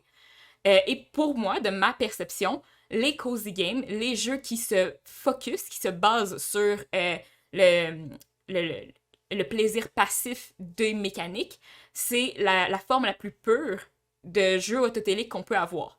Parce que la finalité, c'est pas de découvrir l'histoire, c'est pas de surmonter un défi, c'est pas d'explorer le monde autour de toi. Le but du jeu, c'est de jouer avec les mécaniques pures et dures. Donc pour moi, les jeux autotéliques à 100%, c'est les cozy games. J'aimerais avoir votre opinion là-dessus. Ben, je suis d'accord, puis même, je pense qu'en fait, tu viens de mettre le doigt de la raison de pourquoi j'aime pas ça. Puis, comme ça fait du sens, où est-ce que, tu sais, par exemple, pour ceux qui connaissent, mon horaire du temps est ultra chargé, puis je suis sur beaucoup trop de projets, puis chaque chose que je fais, je veux rentabiliser mon temps.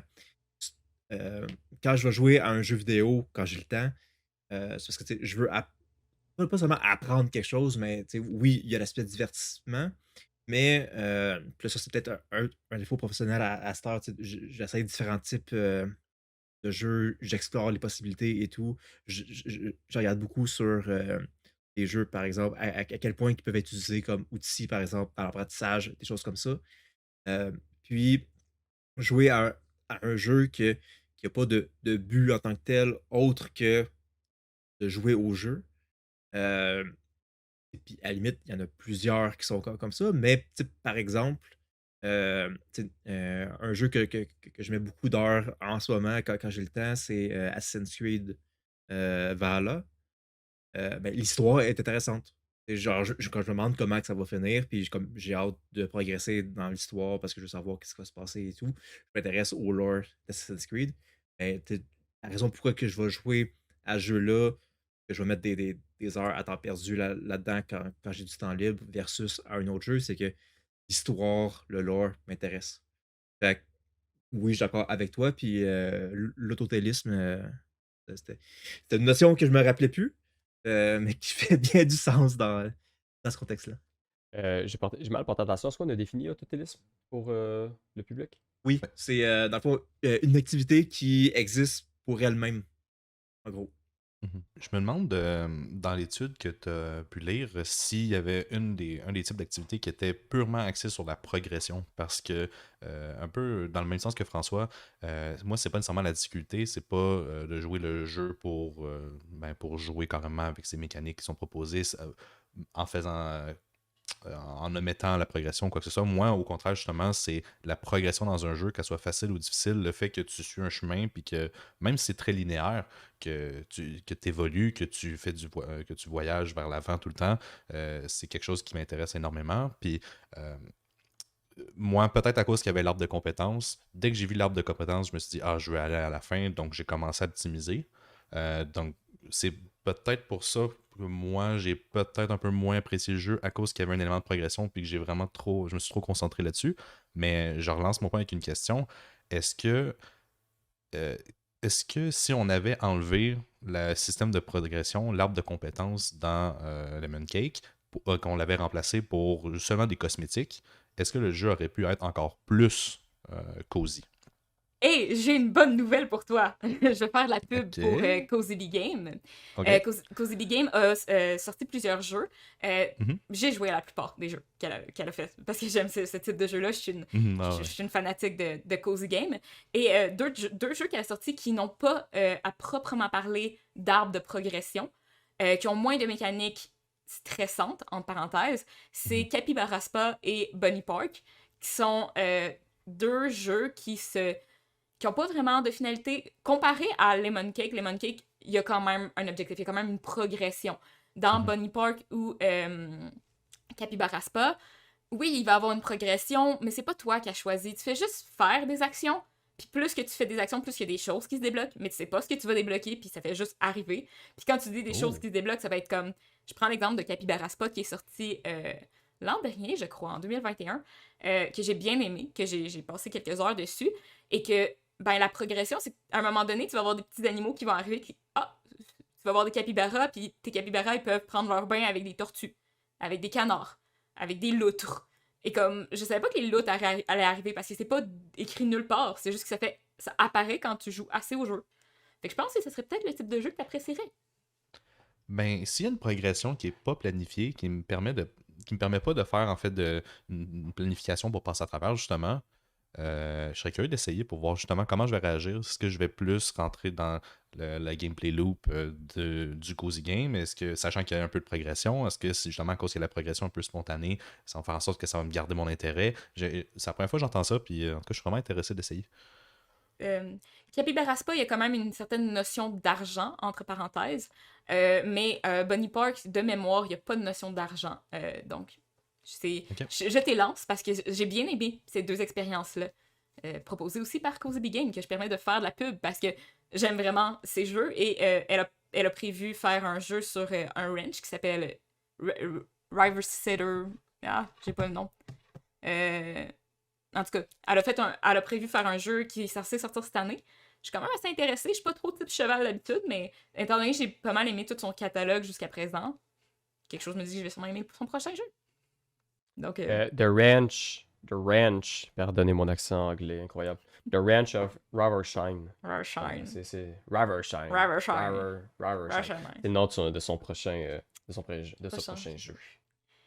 Mais c'est ça, c'est intéressant parce que justement qu'on parlait de, comment dire, de les cozy games, est-ce qu'ils sont des jeux qui sont au final atrophiés au niveau des mécaniques, et ainsi de suite. Comment dire, genre, quand on voit un jeu grossir, surtout au niveau de pas un jeu, mais un genre de jeu, ou plutôt une série de jeux, grossir au niveau de la scène des jeux AAA, et ainsi de suite. Genre, on voit que souvent, comment dire, un jeu en grossissant, surtout vu que c'est des objets marketing puis tout ça, il finit toujours par avoir des mécaniques desquelles ils peuvent pas se passer d'avoir en grossissant dans les ambitions. Mais là, mettons, il y a l'étape actuelle dans l'industrie, ça fait comme 15 ans qu'ils ont cette étape-là, mais c'est l'open world puis tout. Mais au final, justement, quand je pense à Lemon Cake, je sais pas si Lemon Cake, dans les trois jeux que tu as nommés, Sacha, entre Bunny Park puis Capybara Spa, si c'est le plus gros. Mais si c'est le cas, ça serait intéressant justement si c'est le plus gros, puis c'est au final c'est le seul qui a un arbre de compétences que tu manies par toi-même. Parce que genre justement dans l'évolution d'un jeu, par cliché, là, je dis pas que ça devrait être ça l'évolution d'un jeu, là, en fait je compte ça. Mais c'est justement le jeu plus qui grossit, plus que tu rajoutes des mécaniques qui te permettent de personnaliser l'expérience ou de la complexifier. Donc tu mets un arbre de compétences dans le jeu afin de justement pouvoir créer cette progression-là. Puis genre, tu sais, justement, dans les jeux AAA, à un moment donné, l'arbre de compétences, mais encore aujourd'hui, en fait, l'arbre de compétences, avant, genre, tu voyais uniquement ça dans les RPG, quasiment. Puis la monnaie, paf, l'open world, ont dit de foutre des arbres de compétences absolument partout. Puis t'as même Assassin's Creed, je sais pas si dans Valhalla, ils ont encore ça, mais dans Odyssey, il me semble, pour l'arbre de compétences, c'est tellement long de débloquer des compétences que le jeu te donne la possibilité de payer avec de la vraie argent pour avoir plus d'expérience pour pouvoir avoir les compétences plus rapidement. En tout cas, genre, fait que c'est ça, il y a toujours une tangente à aller vers certaines mécaniques quand le jeu grossit pour lui donner un feel plus complet. Je sais pas si on pourrait avoir cette impression-là avec les Mancake, ce qui le rend, mettons, dans les propos de William, plus anxiogène, ironiquement. Je veux juste souligner quelque chose que tu as abordé rapidement, mais quelque chose que j'aime beaucoup des cozy games, de Cozy Big Game et de d'autres personnes, parce que je joue à d'autres aussi, mais on fait un peu de pub pour les développeurs québécois ici. Mais c'est la présence du grinding, du cozy game, qui est la mécanique cœur, sans les microtransactions. Parce que dans les AAA, comme tu as souligné Assassin's Creed Odyssey, un gros problème dans les grands jeux, c'est que les mécaniques de grinding vont être punitives, et pour enlever la punition, il va falloir payer va falloir faire des microtransactions. Fait qu'on on punit le grinding, alors que ça peut être une mécanique incroyablement plaisante pour les gens qui aiment ça, tu sais. Genre, puis c'est parti peut-être justement comment dire, peut-être, là, je suis en train de théoriser là, mais le pourquoi justement il y a certains propos haineux face aux Cozy Games dans cette transfert. Je pense pas que ces propos-là proviennent de la même racine, là. Mais justement, le fait que le grind aujourd'hui, c'est une mécanique de jeu qui est beaucoup utilisée justement dans un but marketing, dans un but de rapporter de l'argent, dans un but même des fois comment dire, il y a des gens qui vont dire dans un but de valoriser la cyberdépendance, ce genre de choses-là. Euh, Tu sais, mais mettons, je veux dire, le trois quarts des jeux qui existent sur téléphone, des jeux mobiles, que la plupart des gens qui vont y jouer, souvent, ça va être des jeunes. Puis des personnes, justement, qui sont pas gamers et gamers. Euh, Genre, souvent, tout le principe de monétisation de ces jeux-là va être en grande partie fondé sur le principe du grind. Fait que je sais pas justement si ce lien-là avec le grind, VS le grind d'un cozy game qui n'a absolument rien à voir, si ça pourrait participer Ouais. un peu à Je pense pas. Moi, ces je pense que c'est discours-là. plus du monde. Comment dire? Est-ce que j'ai juste masculinité toxique en tête, là, mais Gamergate. même ça, ce serait pas nécessairement représentatif parce que tu vas avoir des femmes aussi qui vont être contre les jeux vidéo. Mais c'est plus l'idée, plus hardcore versus softcore. Que, genre, comme, c'est pas un vrai jeu hardcore. C'est comme, ton jeu, il est inoffensif. Comme, il y a cette notion-là de, tu sais, justement, comme, tu sais, oui, tu as une certaine violence dans certains jeux, mais tu sais, par exemple, si on joue à World of Warcraft, tu sais, le monde sont plus vocal à WoW, c'est eux qui vont jouer dans la Horde parce que t'as des gros orques, t'as des têtes de mort, puis c'est le mal, puis c'est le côté obscur, puis le côté obscur, c'est ironiquement, c'est bien, c'est genre, comme c'est ça qu'il faut encourager et tout. Puis, euh, fait que je trouve que concrètement, euh, je sais pas où est-ce que je m'en allais avec ça, là, mais tu sais, le, le, le point, c'est que cette rage-là, je pense qu'elle est juste injustifiée puis que c'est un problème culturel plus qu'autre chose. C'est pas. Genre, t'haïs ce que tu comprends pas puis t'haïs ce que tu n'aimes pas. Mais ça me fait penser. Je suis en train de. En fait, je réfléchis depuis que vous parlez de l'E3 et tout ça. Puis surtout de la haine envers des Cozy Games que je comprends pas trop. Je me demande en fait, est-ce que à cause que les Cozy Games. Est-ce que c'est parce que le fait que les Cozy Games ont inclus des mécaniques qui sont populaires à travers les genres de jeux et qui sont appréciés par beaucoup de gens, comme l'arbre de compétences, est-ce que c'est ça qui fait que les joueurs qui sont habitués de jouer avec ces arbres de compétences-là, qui portent attention à des jeux comme Lemon Cake, puis qui vont, par exemple, l'insulter, puis dire oh, il y a un arbre de compétences, mais ça marche pas, nanana, comparé à si le jeu avait tout simplement pas l'arbre de compétences ou avait pas les mécaniques qui intéressent le plus grand public, ça ferait pas. Est-ce que ça ferait en sorte que le jeu pourrait juste passer, pas nécessairement inaperçu, mais que les gamers hardcore, comme on dit, porteraient pas attention? Je parle peut-être à travers mon chapeau, mais je pense pas que le fait qu'il y ait un arbre de compétences dans un jeu quasi a déjà été un problème ou ça qui a été Mhm. mis de l'avant. Je pense que c'est plus le jeu en général qui est critiqué, puis pas le fait que ça emprunte une certaine mécanique qui existe dans d'autres Ok, jeux ok. dits plus hardcore. Ça, je suis d'accord avec toi, François, ça fait sûrement aucun sens arrêter, puisque de toute façon, ça serait une critique beaucoup trop recherchée pour juste créer un mouvement de haine, là. Parce que, comment dire, Hmm. genre clairement, Genre, faut vraiment que tu mettes genre le plus d'hommes possible, puis genre tes critères, Tu sais, genre descends-les au plus bas que tu peux, puis parce que non, c'est c'est ça, ça. genre, comment dire, j'imagine que la plupart des commentaires toxiques, puis tu sais, qui vont sortir sur ce genre de jeu-là, c'est justement, tu vois une présentation, comment dire, t'es en train de checker une présentation de plein de jeux vidéo, genre un direct, ou genre le 3 puis ça, puis paf, là, t'as le petit jeu cosy qui pop. Mais genre, fait que là, tout le monde sont genre, ah, c'est pas un vrai jeu, sortez ça de nos conventions de jeux vidéo à la con.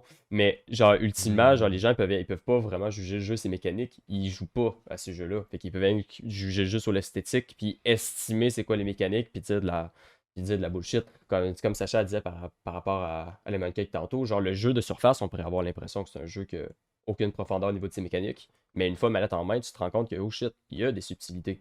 Puis il y a une possibilité de jouer avec ces subtilités-là. Puis c'est ce que tous les grands jeux pour le Gamergate sont, au final.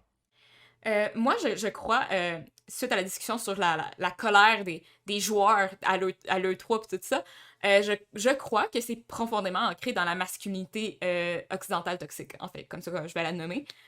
Parce que j'ai lu un texte vraiment intéressant de Michael Salter, que, grosso modo, c'est une réflexion sur la militarisation et la fétichisation de la militarisation dans la masculinité, en fait.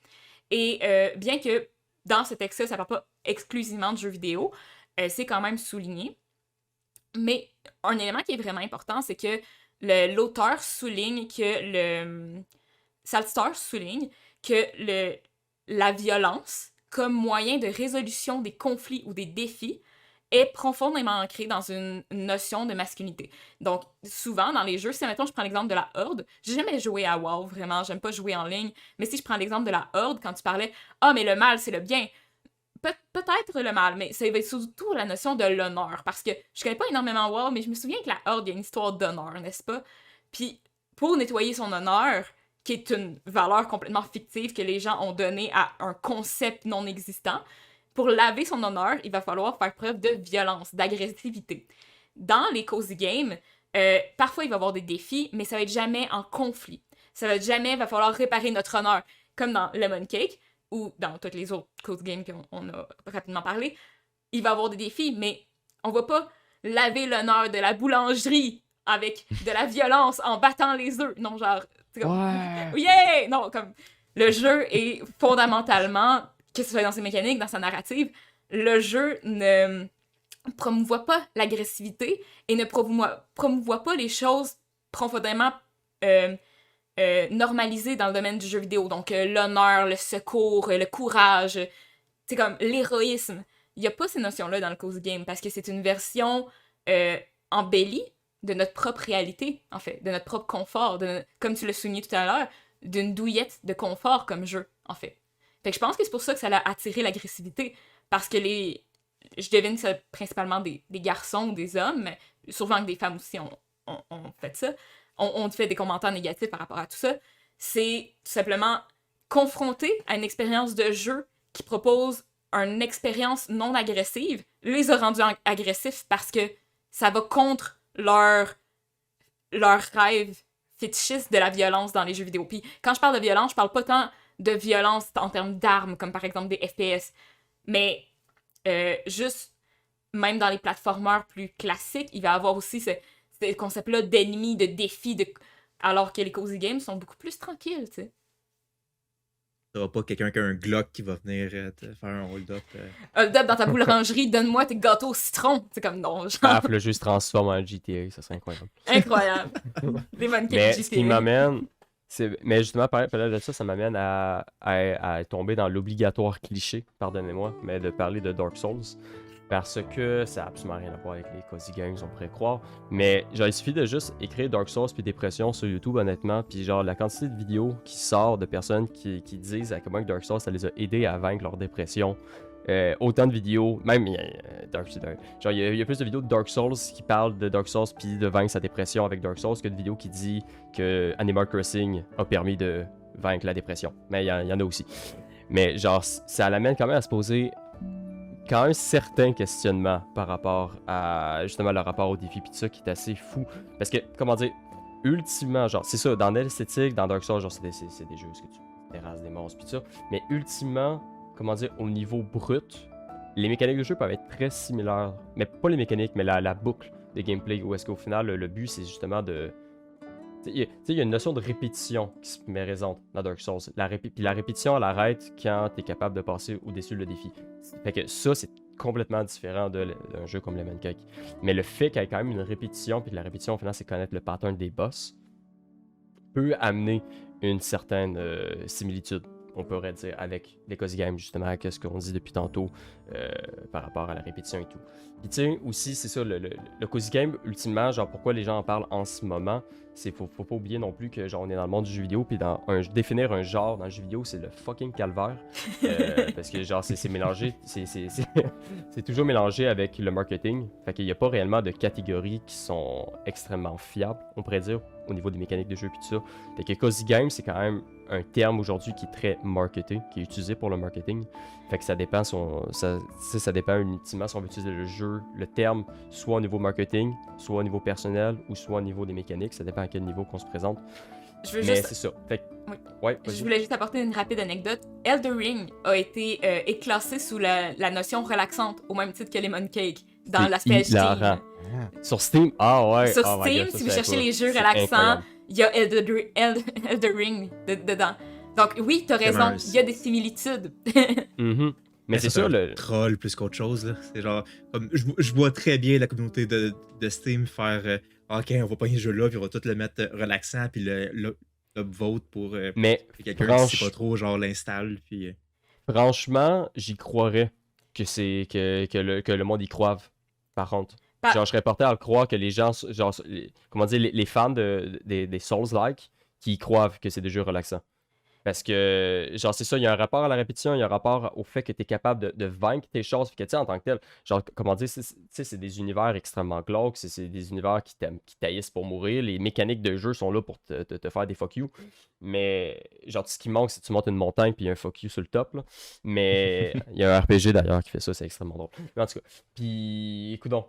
Mais c'est ça, genre, mais ça reste que le rapport, une fois que tu tombes dans la diégèse, une fois que tu tombes en accord avec les mécaniques d'un Dark Souls, fait que tu deviens un fan au final. Genre, je pense qu'en effet, il peut y avoir une sorte de truc un peu curatif, en guillemets, qui peut s'établir. Tu sais, c'est un peu comme quand Zelda Breath of the Wild, là, on tombe dans un autre registre, mais quand Zelda Breath of the Wild était sorti, c'était rendu qu'il y avait des psychiatres qui utilisaient le jeu, en fait, pour leurs patients qui vivaient de la dépression.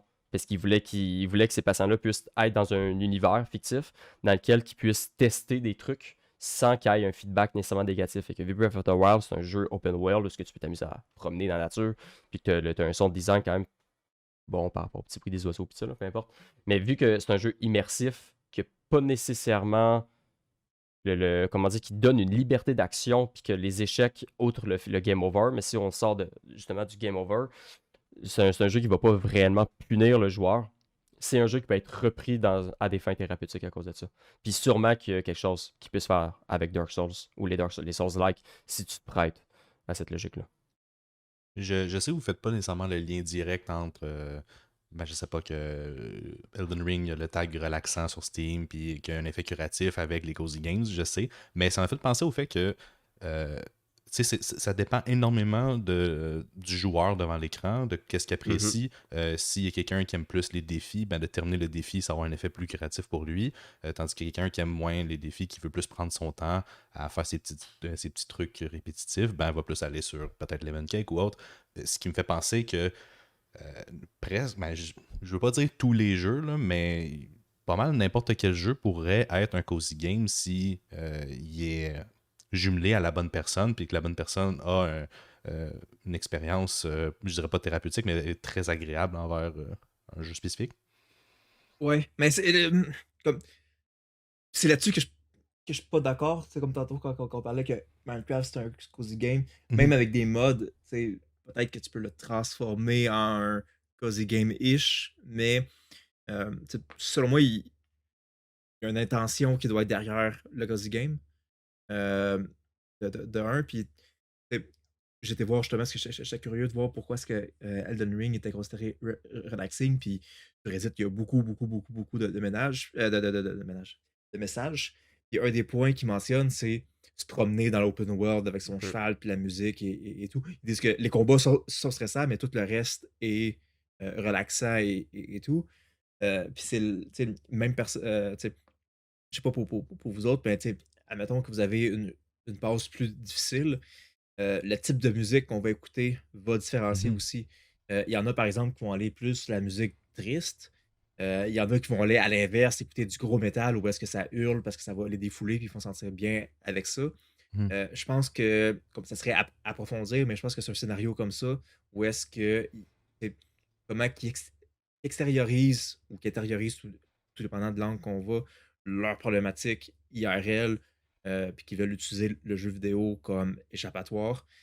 Dans certains cas, il y en a que, tu sais, ça va faire du bien d'aller dans un gros défi, comme Dark Souls, où est-ce qu'ils ont juste besoin de se concentrer sur le jeu, puis que c'est tough, puis qu'à fond ça va être la même immersion, parce qu'au final, c'est de ça qu'on parle, mais pour des raisons un peu plus différentes. Puis le pattern, et avec les boss, où est-ce qu'ultimement, à un certain niveau, il faut juste que tu saches quoi faire, puis que tu répètes encore, encore, encore jusqu'à temps que tu l'ailles, puis que ça, tu meurs, tu l'ailles, tu meurs.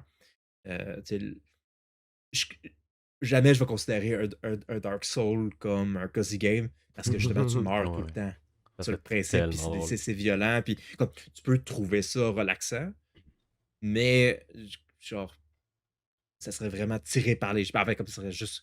C'est l'antipode de ce qu'est un cozy game. Ouais, ouais, tu Et peux pas classer un Elden Ring comme cozy game, c'est mais ça. je suis en train de, tu sais, en faisant des réflexions comme ça en groupe, j'ai l'impression que on répond peut-être à la question de départ de comme le cozy game est un peu un genre fourre-tout, en tout cas, il n'y a pas de définition 100% claire définie sur le sujet. Ben, on est un peu en train de le dire que on établit en ce moment que le cozy game, n'est pas un cozy game par son caractère cozy, vu qu'on peut le retrouver dans d'autres jeux, mais il y a probablement quelque chose d'autre qui fait en sorte, peut-être mécaniquement, qui fait en sorte que ben, tel jeu peut être attitré comme cozy game.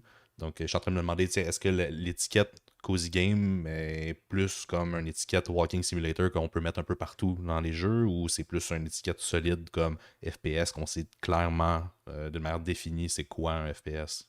Pourquoi Je l'étiquette? crois, je crois que clairement on tombe dans le même genre d'étiquette. Puis même, en fait, c'est vraiment drôle que tu aies parlé de Walking Simulator, j'y ai pas pensé. Mais genre, ça rentre vraiment dans le même genre de débat qu'avant l'époque des Cozy Games. Là, là, tout le monde parlait des Walking Simulator, que quand ça l'a popé, tout le monde a essayé ça pour mourir, mais ça l'a quand même percé une niche qui a fini par devenir populaire. Puis là, paf, c'est rendu que maintenant les Walking Simulator, c'est des jeux qui sont acceptés dans l'imaginaire commun du monde du gaming. Sûrement que c'est la même chose un peu qui va se passer avec les Cozy Games. Mais je pense aussi, c'est ça, genre, il y a tu sais, je pense que c'est François qui a parlé de l'intentionnalité des devs, au Mhm. final, ultimement, qui est derrière, qui pourrait peut-être aider à définir le jeu. Mais il y a aussi, justement, vu qu'on tombe un peu dans le marketing, vu que c'est intrinsèque aux jeux vidéo, il y a aussi la notion souvent de public cible. Tu sais, ok, Dark Souls, c'est chill, c'est relaxant, puis pour un certain type de public niche, puis tout. Mais genre, le Cozy Game est clairement pensé pour en tête un public cible qui est pas nécessairement, qui rentre pas nécessairement dans le style plus compétitif ou le style, on va dire, genre justement des jeux triple A, puis ce genre de choses-là. Genre, clairement, tu as un public cible, puis tu veux que ton jeu, en fait, ton public cible, ça soit pas nécessairement des gens qui soient habitués de jouer à des jeux vidéo. Genre, comment dire, les mannequins que tu Hmm. mens, genre, comment dire, tu sais, Dark Souls, même si tu définis que c'est un jeu, admettons, là, on définit que c'est un jeu qui est cosy, ce qui serait vraiment con, là, ce serait Mhm. ridicule, mais quoi, c'est intéressant pour la Food for Thought, Mhm. mais ultimement, genre, le jeu est en 3D, tu sais, comment dire, plus que tu rajoutes des choses à un jeu, plus que c'est des choses qui sont à prendre en compte, le jeu est en 3D, tu as des obstacles, faut que tu prennes en compte la caméra, moins que tu es une personne habituée à jouer à des jeux vidéo, plus qu'un jeu, surtout comme un Souls, plus que c'est des jeux qui vont te défoncer la gueule, puis ils vont te donner Mhm. des coups de poing en pleine face à chaque seconde. Alors que plus que tu enlèves un peu de ce genre de mécanique-là, plus que le jeu va être appréhensible, va être Mhm. capable, être apte à être pris en main par euh, les personnes. Fait que genre, mettons justement le fait que les mannequins n'aient pas de caméra, par exemple, genre juste ça vient d'enlever ça vient d'enlever une grosse étape qui rend le jeu beaucoup plus accessible. Genre, il y avait un truc que j'avais vu, je suis né là-dessus, là. Il y avait un truc que j'avais vu par rapport à Breath of the Wild, justement encore, que vu que le jeu, genre, que c'est comme un open world, genre total, là, comme tu peux toujours aller dans une direction quasiment, puis le jeu, il n'y a rien qui va te bloquer. Les gens qui, justement, qui s'étaient pas habitués de jouer à des jeux vidéo en 3D, genre, le gros défi, c'est de bouger la caméra. Vu que tu sais pas bouger la caméra, puis tu as de la difficulté à te projeter dans le jeu pour la bouger correctement, ça fait en sorte que c'est hyper difficile de te naviguer. Mais vu que Breath of the Wild, c'est un open world, les gens qui avaient de la difficulté à bouger la caméra étaient capables. Un peu, genre, c'était plus. Le jeu, comme, de rendait la tâche plus facile à ces personnes-là pour apprendre à gérer la caméra puis à naviguer dans le monde. Tu l'as dit de quoi, Sacha? Désolé, je suis parti Non, longtemps. il n'y a pas de problème. C'est simplement que moi, je voulais apporter mon idée du public cible. Toi, tu parles beaucoup des cozy games comme public cible les gens qui ne jouent pas aux jeux vidéo, ou qui jouent peu aux jeux vidéo. Mais je pense pas que c'est des gens qui jouent pas aux jeux vidéo, mais c'est vrai que ce que j'ai dit Ouais. laisse penser ça, pardon. Exactement. Moi, je voulais juste apporter, on en avait un peu glissé un mot, mais je pense que le public cible, c'est le public qui est plus féministe ou queer, ou dans ces sphères-là. Je crois que c'est une perception personnelle pas basée sur aucune étude, mais je crois que les communautés qui sont oppressées à un certain niveau, peu importe pourquoi, genre, race, ethnie, whatever, je crois qu'ils n'ont pas besoin de vivre un défi supplémentaire quand ils ont besoin de relaxer le soir. Mhm. Je crois que malgré leurs très bonnes compétences de jeux vidéo, n'ont pas besoin d'un défi. Surmonter le défi à la fin de la journée pour jouer va pas apporter le même plaisir que d'autres personnes que leur journée, elle s'est juste déroulée comme journée, tu sais. Puis je pense qu'il y a aussi beaucoup d'éducation là-dedans, il y a beaucoup d'autres choses. Je dis pas que... là, je dis ça en vous regardant toutes les trois, mais je crois pas qu'il y a genre les hommes cis blancs ne peuvent pas relaxer en jouant à Lemon Cake. Mais c'est juste que moi, je pensais à un autre cozy game que je considère qui est un cozy game, Slime Rancher, qui est un FPS. Ouais. Puis qui est hyper populaire. Qui est hyper En plus. populaire. Et c'est un FPS avec un gun, avec une caméra à bouger. Et il reste super populaire parce que je crois pas que les mécaniques choisissent le public cible. Je crois que le public cible choisit le jeu par rapport à la punition. T'sais. Quand t'es tanné de te faire punir pour Intéressant. exister, t'as envie de pas te faire punir pour exister. T'sais. Oui, puis pour faire du pont là-dessus, puis d'un autre sujet qu'on avait parlé, quand on avait parlé de Boyfriend Dungeon à l'épisode 4, puis fait que si jamais vous aimez cet épisode-là, allez voir l'épisode 4. Shameless plug. Puis, dans le fond, je pense que c'est Émile qui parlait que tu sais, Boyfriend Dungeon pouvait être par la bande un cozy game et tout. Ben, tu sais, encore là-dessus, je suis plus ou moins d'accord à cause du principe où est-ce que c'est pas inoffensif, même si on enlève tout l'aspect de donjon et puis de combat et tout. Boyfriend Dungeon, par exemple, va avoir des aspects de relation où est-ce que si tu réussis pas ta relation, tu vas échouer ta relation. Où tu vas avoir des situations que euh, t'es- oui, t'as l'aspect stalker avec le premier, que je ne me rappelle plus c'est quoi le nom qui vient Eric, le méchant je pense, le méchant. et tout. Là. Mais c'est juste cette notion-là de toutes tes relations. Oui, tu peux décider de devenir ami ou non avec eux autres, mais il y a aussi des trucs où est-ce que tu peux scraper ta relation avec eux autres. Mais Mais ça va pas vraiment dans un cozy game. Mais tu peux pas la détruire, la relation, je pense, avec les gens. Genre, comme ils peuvent pas finir par te détester selon tes choix dans le jeu, il me semble. À moins que tu aies réussi à ça, là, peut-être que je me gourre. Mais, tu sais, mettons, je compare à d'autres simulateurs de drague. Dans d'autres simulateurs de drague, honnêtement, si tu joues pas comme du monde, genre, c'est quand même des jeux étonnamment difficiles, là. Genre, genre, tu finis ta partie puis les gens taillissent. Mais dans Boyfriend Dungeon, les gens vont. Ben, Genre, ils peuvent pas non, tailler, je mais pense. Tu peux pas bloquer la il y relation a, avec tes choix. ben, en fait, tu peux ne pas y retourner. Par exemple, Oui. Will il avait mentionné que il y avait un des personnages que, tu sais, dès le départ, il y avait une relation négative avec. Il a juste fait, ben, fuck it. Genre, je vais plus te parler, oui, tu veux pas me parler.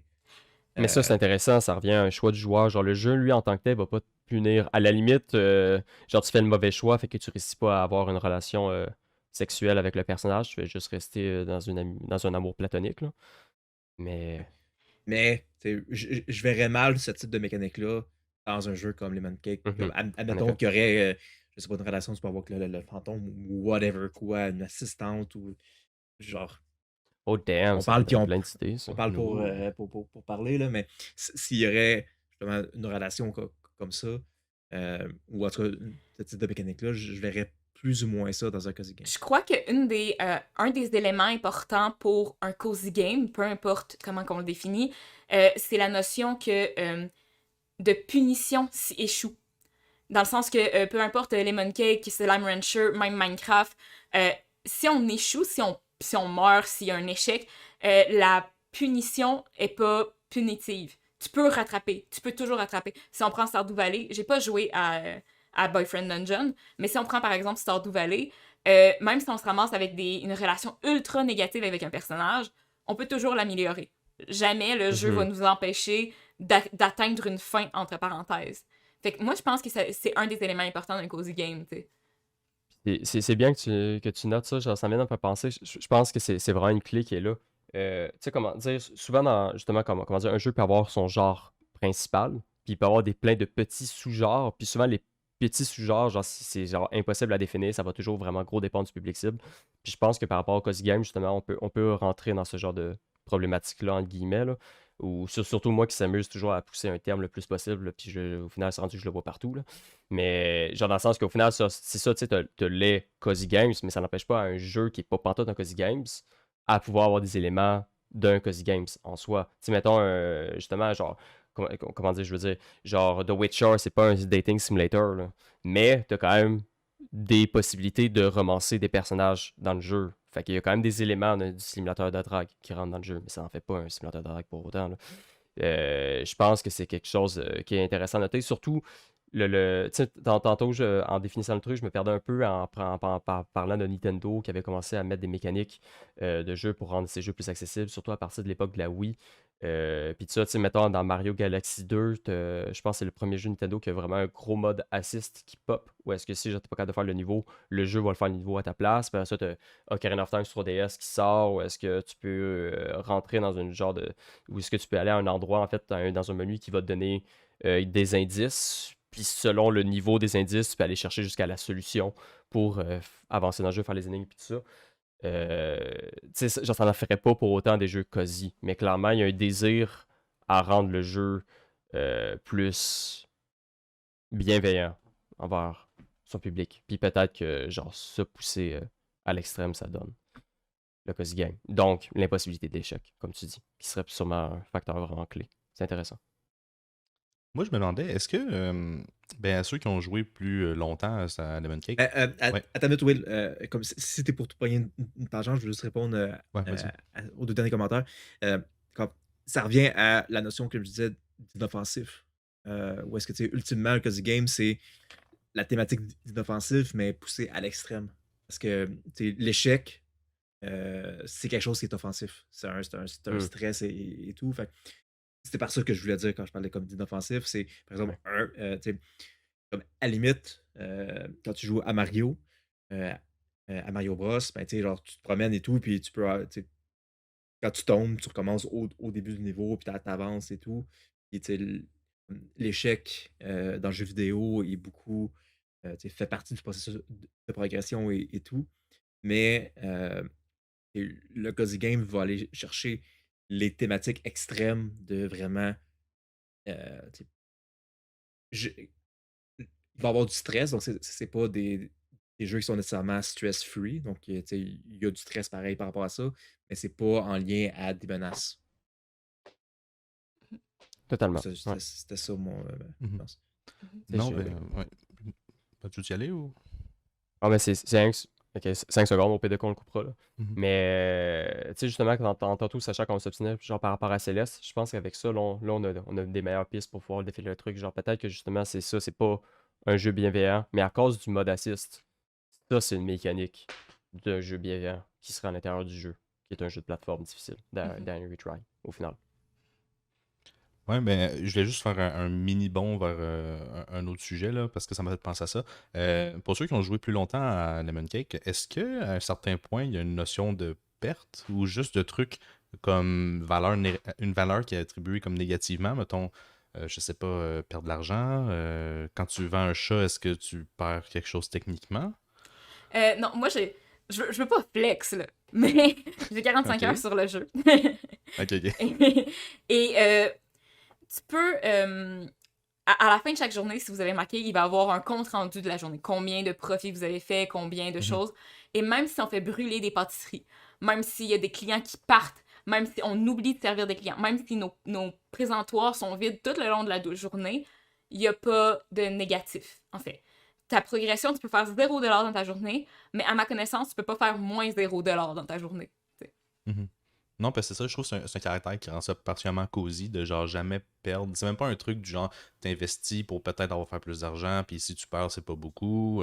Je vois ça carrément, s'il y a aucune valeur négative qui est attribuée dans le jeu, c'est juste du positif. Puis c'est juste du positif, c'est particulièrement comme relaxant, bienveillant. Tu n'as jamais à calculer les pertes potentielles ou. Puis je dis des pertes potentielles tout le temps, mais c'est plus loin que ça. C'est même tout aspect négatif, tu vas juste pas le rencontrer dans le jeu parce qu'au final, les gens. Il n'y a rien de mal ou de négatif qui peut arriver. Donc, ça, je trouve peut-être c'est un élément particulièrement cosy. Je pense pas que c'est quelque chose qui peut rentrer dans les critères pour un cozy game, mais je pense que pour Lemon Cake, c'est quelque chose qui rend ça particulièrement relaxant dans mon expérience, par exemple. Ouais, puis c'est pas le nombre de mécaniques qu'il aurait pu ajouter pour rendre ça vraiment un bakery simulator où est-ce que, par exemple, si tu fais brûler, ben, tu perds du cash parce que tu as brûlé de la farine, tu as brûlé des œufs ou comme si tu fais pas assez de profit, ben, tu as l'huissier qui arrive et qui ferme ta boutique.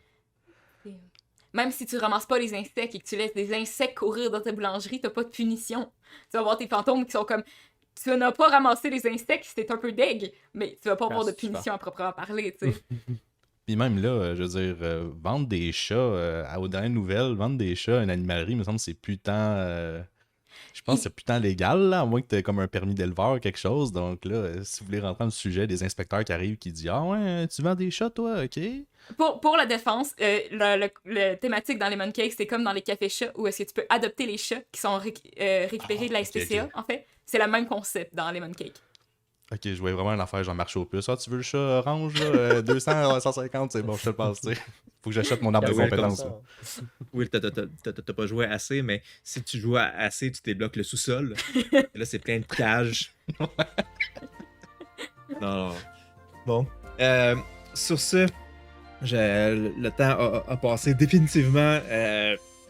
J'ai beaucoup aimé la discussion. Je pense qu'on a enfin trouvé un modèle ou un format de podcast qui va faire des discussions probablement plus longues, mais beaucoup plus intéressantes. Donc, n'hésitez pas à continuer à commenter, nous envoyer des courriels, des SMS, des pigeons voyageurs, tout ce que vous voulez. Tout votre feedback est ultra pertinent et apprécié. Puis on espère vous voir le mois prochain. Où est-ce que le jeu, c'est, je l'avais en face de moi, Fez. Comme le Fez. petit chapeau rouge. Et oui, parce que Fez, en tout cas, je sais pas si ça vous surprend, mais c'est un jeu québécois. Puis je savais pas tout. Ça m'a vraiment surpris quand j'ai appris ça. Je suis Parce que excitée. Phil Fish, qui est le développeur de Fez, son vrai nom c'est Philippe Poisson. Tout fait sens maintenant. Toutes mes excuses, je m'y attendais juste pas à ça. Ce reveal que Philippe Poisson était la personne derrière Phil Fish. C'est incroyable. Parfait. Bon, ben, sur ce, bonne fin de journée à tous et on se revoit dans un mois. Bye bye. Bye!